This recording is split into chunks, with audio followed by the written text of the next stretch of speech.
Hey, howdy there. I'm just walking back home for my lunch. I thought I would video because there's a few nice cherry blossoms still.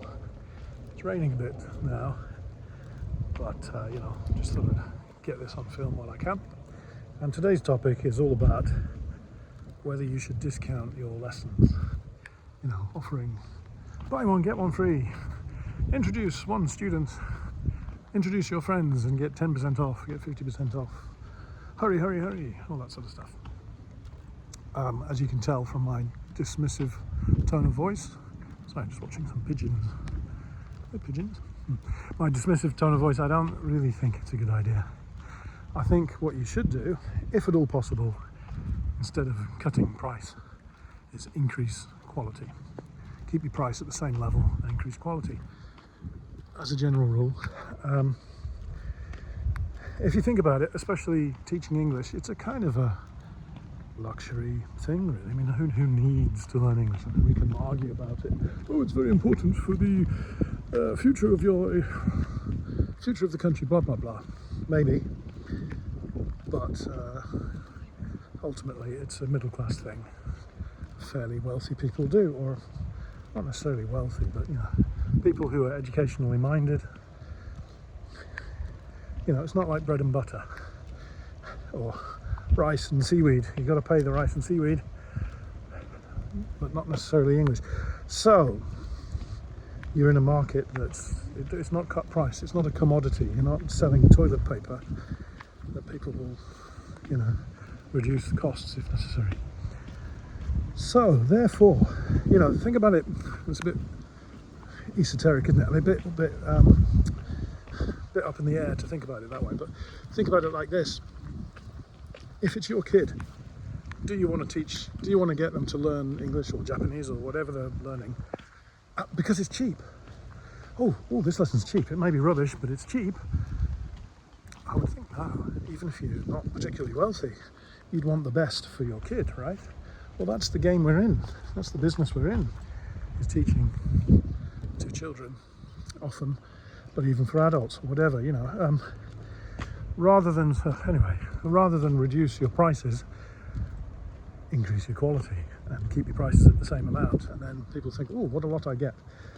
Okay, how can you increase your quality? Well, for example, if you teach from coffee shops or something like that, get out of the coffee shop, rent a place. That's an example of increasing your quality. What kind of materials do you use? Do you use textbooks? Are you just winging it every time? If you're winging it every time, it's hard to think of ways to increase your fees. However, if you're using a textbook, show some kind of professionalism, or if you're planning your lessons, or doing something of a higher level than just sitting down and let's just talk in English. Let's do a language swap. You're not in that business. Yeah, you are in that business, but you're not that sector of the economy. You're not a kid anymore trying to get something for free. You're offering a service. So if you're going to charge a reasonable amount, go above and beyond on what you do. So prepare your lessons. There are many ways to increase your quality. Preparing your lessons, using textbooks, using a syllabus, thinking about what you do, not wasting your time within the lesson. Don't do filler lessons where you just sort of talk about the weather or something, because people will quit. There are many ways to think of increasing quality. Now, the good thing about increasing quality, often you can increase quality without increasing the costs to yourself. If you're using a textbook, there's the price of the textbook, but pass that on to the student. It doesn't cost any more to use a better quality textbook than a crappy textbook or no textbook, you know what I mean? Or it might not be a textbook, maybe you're researching your lessons on the internet. You've put the time in, right? And that's why you can justify charging more, because you've prepared. Is this hard work? Yes, it's hard work. Welcome to hard work. But if you want to have a successful business, you've got to do the work, you've got to prepare and increase quality. So there you go. You might find it difficult. You might say, oh, I've got to reduce, people won't come to me if I don't have cheap well, you know, do you really want to compete for the lowest, the bottom feeders, what we call the Chisits?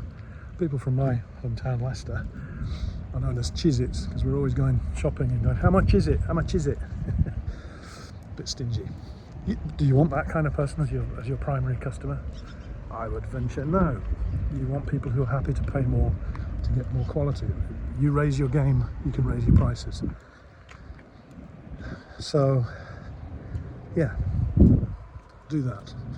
So if you're feeling things are a bit tight, yeah, I mean, I'm not saying you should never have something cheap, or, you know, if somebody sends 3 kids to your school, you might feel the urge to cut them a bit of slack.